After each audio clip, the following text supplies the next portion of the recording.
اللہ الرحمن الرحیم۔ السلام علیکم ورحمۃ اللہ وبرکاتہ۔ ایک ایسا واقعہ جسے سن کر آپ سب لوگ حیران ہو جائیں گے۔ یہ واقعہ ہے اللہ تعالیٰ کے جلیل القدر پیغمبر حضرت موسیٰ علیہ السلام کا، جس میں حضرت موسیٰ علیہ السلام نے اللہ تعالیٰ سے کچھ ایسے عجیب سوال کیے۔ جب وہ سوال بارگاہ خداوندی میں پہنچے تو ان عجیب سوالوں کا جواب کچھ اس طرح سے ملا جسے سن کر آپ سب لوگ حیران ہو جائیں گے۔ محترم ناظرین، جب حضرت موسیٰ علیہ السلام بنی اسرائیل کی رہنمائی کے لیے اور ہدایت کے لیے اللہ تعالیٰ کے حکم سے بنی اسرائیل میں تشریف لائے، حضرت موسیٰ علیہ السلام کو اللہ تبارک و تعالیٰ نے یہ معجزہ عطا کیا تھا جس کی وجہ سے حضرت موسیٰ علیہ السلام اللہ تعالیٰ سے کلام کیا کرتے تھے۔ موسیٰ علیہ السلام کوہ طور پر اللہ تعالیٰ سے ہم کلام ہوا کرتے تھے۔ حضرت موسیٰ علیہ السلام کے زمانے میں بہت سے ایسے لوگ تھے جو حضرت موسیٰ علیہ السلام کے مخالف تھے، اور اس زمانے میں جب بھی کوئی بھی حضرت موسیٰ علیہ السلام کو کوہ طور پر جاتا دیکھتا، یا اگر کسی کو معلوم ہوتا کہ اللہ کے نبی کوہ طور پر اللہ سے ہم کلام ہونے جا رہے ہیں، تو اپنے عجیب و غریب سوالات اللہ کے نبی کی بارگاہ میں عرض کرتے اور حضرت موسیٰ علیہ السلام سے کہتے کہ اللہ تبارک و تعالیٰ سے ہمارے یہ سوال پوچھیے گا۔ ایک دفعہ کا ذکر ہے کہ حضرت موسیٰ علیہ السلام کوہ طور پر جا رہے تھے۔ اتنے میں ایک شخص آپ کو دیکھ کر آپ کی بارگاہ میں حاضر ہوا اور آپ کے پاس آ کر عرض کرنے لگا کہ اے اللہ کے پیارے نبی، آپ کہاں جا رہے ہیں؟ تو اللہ کے نبی حضرت موسیٰ علیہ السلام نے فرمایا، اے بندہ خدا، میں تو کوہ طور کی طرف جا رہا ہوں اللہ تبارک و تعالیٰ سے کلام کرنے کے لیے۔ تو اس شخص نے جیسے ہی حضرت موسیٰ علیہ السلام سے یہ سنا تو وہ اپنے ہاتھوں کو جوڑ کر یہ عرض کرنے لگا، اے اللہ کے نبی، میرے پاس بہت سارا مال ہے، ڈھیر ساری بکریاں، سونا چاندی اور خوب مال و دولت ہے۔ میرے پاس اتنا مال ہے کہ میں اسے سنبھال نہیں سکتا۔ اے اللہ کے نبی، آپ اگر اللہ کی بارگاہ میں جا رہے ہیں تو ایک میری التجا بھی اللہ تبارک و تعالیٰ کی بارگاہ میں پیش کر دیں، اور آپ اللہ تعالیٰ سے کہیے گا کہ میرا تھوڑا سا مال اللہ تعالیٰ کم کر دے تاکہ میں اپنے مال کو اچھے طریقے سے سنبھال سکوں۔ جیسے ہی اللہ کے نبی حضرت موسیٰ علیہ السلام نے یہ بات سنی تو آپ مسکرا کر فرمانے لگے، اے شخص، میں تمہارا یہ سوال، تمہاری یہ التجا اللہ تعالیٰ کی بارگاہ میں ضرور پیش کروں گا۔ اس شخص کی یہ بات سن کر حضرت موسیٰ علیہ السلام آگے چل دیے۔ ابھی تھوڑی ہی دور آگے گئے تھے تو ایک شخص اور حاضر ہو گیا جس کے چہرے پر مٹی لگی ہوئی تھی اور اس کا لباس پھٹا ہوا تھا، اور وہ شخص بے یار و مددگار لگ رہا تھا۔ اس نے بھی حضرت موسیٰ علیہ السلام سے عرض کیا کہ اے اللہ کے نبی، کہاں جا رہے ہیں؟ تو اس شخص کو حضرت موسیٰ علیہ السلام نے یہی جواب دیا کہ میں اللہ تعالیٰ سے ہم کلام ہونے جا رہا ہوں۔ اس شخص نے کہا کہ اے اللہ کے نبی، آپ اللہ تعالیٰ کے پاس جا رہے ہیں تو آپ اللہ سے کہیے گا کہ تھوڑا مجھ پر بھی توجہ فرمائیں اور مجھے بھی تھوڑا سا مال عطا کر دیں، میں فاقے کاٹ کاٹ کر تھک چکا ہوں۔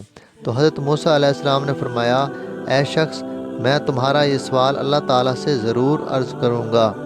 حضرت موسیٰ علیہ السلام کوہ طور کی طرف گئے، اور جب اللہ تعالیٰ سے ہم کلام ہوئے تو اللہ تعالیٰ تو دلوں کی باتیں جانتا ہے، بے شک اللہ تعالیٰ سے کوئی بھی چیز چھپی نہیں رہ سکتی۔ تو اللہ تبارک و تعالیٰ نے ارشاد فرمایا، اے موسیٰ، جس بندے کے پاس مال دنیا بہت ہے اس سے کہہ دینا کہ وہ میرا شکر بہت ادا کرتا ہے، اور پھر یہ کیسے ہو سکتا ہے کہ جو انسان میرا شکر ادا کرے اور میں اسے مال نہ دوں؟ اے موسیٰ، اسے کہہ دو جا کر کہ وہ میرا شکر ادا کرنا بند کر دے، میں اس کی نعمتیں کم کر دوں گا۔ اور اے موسیٰ، جس کے پاس مال دنیا کم ہے وہ میرا شکر ادا نہیں کرتا، اس سے جا کر یہ کہہ دو کہ مال دنیا نہ ہوا تو کیا ہوا، میں نے اسے آنکھیں تو دی ہیں، میں نے اسے کان تو دیے ہیں، وہ اپنی نگاہوں سے نہیں بلکہ کسی اور کی نگاہ سے خود کو دیکھے اور شکر کرنا شروع کر دے، میں اس کی نعمتیں بڑھا دوں گا۔ بس اس کے بعد حضرت موسیٰ علیہ السلام واپس بستی میں آ گئے۔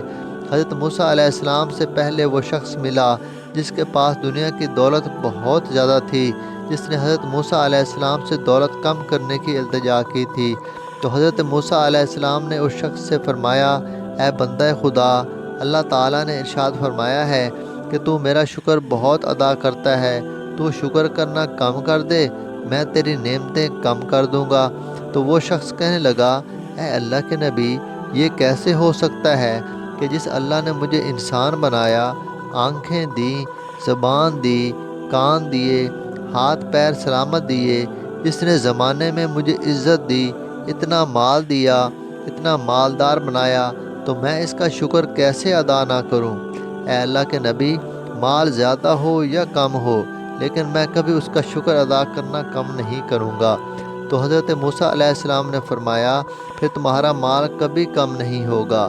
اتنا کہہ کر حضرت موسیٰ علیہ السلام تھوڑا سا آگے نکل گئے۔ تھوڑا سا آگے چلے ہی تھے کہ آگے سے وہ شخص آیا جو لاچار اور غریب اور بے یار و مددگار تھا۔ اس نے جیسے ہی حضرت موسیٰ علیہ السلام کو دیکھا تو اس نے کہا کہ اے اللہ کے نبی، کیا آپ نے میرا سوال اللہ تعالیٰ سے پوچھا تھا؟ تو حضرت موسیٰ علیہ السلام نے فرمایا، ہاں، میں نے اللہ تعالیٰ سے پوچھا تھا۔ اللہ تعالیٰ نے فرمایا ہے کہ اس شخص کو جا کر کہہ دو کہ وہ میرا شکر ادا نہیں کرتا، اس سے کہو کہ میرا شکر ادا کیا کرے، میں اس کی نعمتیں بڑھا دوں گا۔ تو وہ شخص کہنے لگا، اے اللہ کے نبی، میرے پاس کوئی دولت نہیں ہے، نہ ہی میرے پاس کوئی نیا لباس ہے، اس پر اب میں کیا شکر ادا کروں؟ پھٹے پرانے کپڑوں کے ساتھ کیا کوئی بندہ شکر ادا کرتا ہے؟ تو حضرت موسیٰ علیہ السلام نے فرمایا، اے شخص، تو اپنی نگاہوں سے نہیں بلکہ کسی اور کی نگاہ سے اپنے آپ کو دیکھنا شروع کر دے۔ اللہ تعالیٰ نے تمہیں آنکھیں دی ہیں جس سے تم پوری دنیا کو دیکھتے ہو، تمہیں زبان دی ہے جس سے تم بولتے ہو، اور تمہیں اللہ تعالیٰ نے کان دیے ہیں جن سے تم سنتے ہو، تمہیں ہاتھ دیے ہیں جس سے تم ہر چیز اٹھا لیتے ہو، تمہیں پیر دیے ہیں جن سے تم چلتے ہو۔ کیا یہ نعمتیں نہیں ہیں؟ اے شخص، یہ ساری نعمتیں ہی تو ہیں، تو تم ان پر اللہ کا شکر ادا کیوں نہیں کرتے؟ ذرا سوچو تو، اگر اللہ آپ کو آنکھیں نہ دیتے تو آپ اندھے ہوتے، اگر اللہ آپ کو کان نہ دیتے تو آپ بہرے ہوتے، اگر اللہ آپ کو زبان نہ دیتے آپ گونگے ہوتے، اگر اللہ تعالیٰ آپ کو ہاتھ پاؤں نہ دیتے آپ لنگڑے لولے ہوتے، اگر اللہ تعالیٰ آپ کو عقل نہ دیتے آپ پاگل ہوتے، اگر اللہ تعالیٰ آپ کو عزت نہ دیتے تو آپ ذلیل ہوتے۔ یہ جو عزتوں بھری زندگی گزار رہے ہو، یہ سب اس مالک کا کرم اور احسان ہی تو ہے، تو تم ان پر اللہ تعالیٰ کا شکر ادا کیا کرو۔ اگر تم شکر ادا کرو گے تو اللہ تعالیٰ تمہیں باقی نعمتیں بھی عطا کرے گا۔ وہ شخص کہنے لگا، نہیں نہیں، جب تک مجھے دولت نہیں ملے گی میں اللہ کا شکر ادا نہیں کروں گا۔ تو حضرت موسیٰ علیہ السلام نے فرمایا، پھر تمہاری نعمتیں کبھی نہیں بڑھیں گی۔ اللہ اکبر۔ پیارے دوستو، اس واقعے میں ہمیں بہت بڑا ایک سبق ملتا ہے کہ اللہ تعالیٰ شکر کرنے والے بندے کو ہمیشہ اپنی نعمتوں سے نوازتا ہے اور اس کی ہر پریشانیوں کو دور کر دیتا ہے۔ ہمیں ہر حال میں اپنے اللہ کا شکر ادا کرتے رہنا چاہیے تاکہ اللہ تعالیٰ ہماری نعمتوں میں ہمیشہ اضافہ کرتا رہے اور ہمیں پریشانیوں سے ہمیشہ اپنی پناہ میں رکھے۔ آمین ثم آمین۔